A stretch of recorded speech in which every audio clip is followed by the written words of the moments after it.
All right, let's talk more about the markets. Heading into this month, the S&P was up by more than 25%. Joining us right now is Bespoke's co-founder, Paul Hickey, up 25%. It's been a pretty phenomenal run.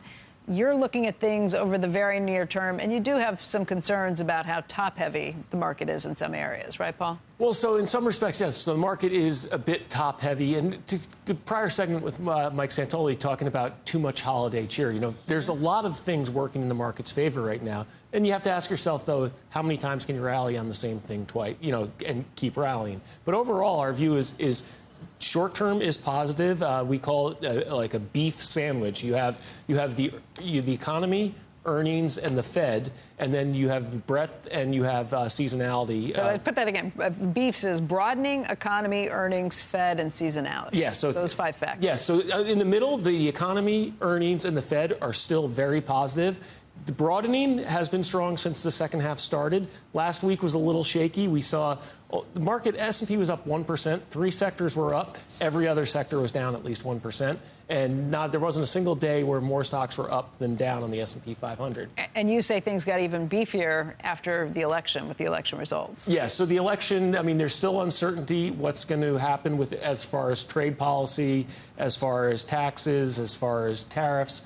But overall, it's unequivocally positive for the market as far as the regulatory burden. It started with the Chevron doctrine getting struck down in June, and then this incoming administration.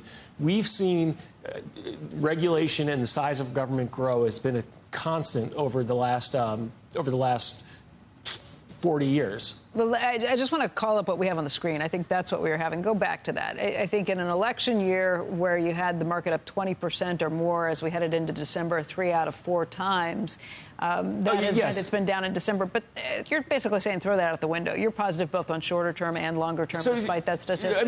Yes, it's you just have to look at the things. What we're taking for granted right now is just, keep things in perspective here. We've had an enormous run.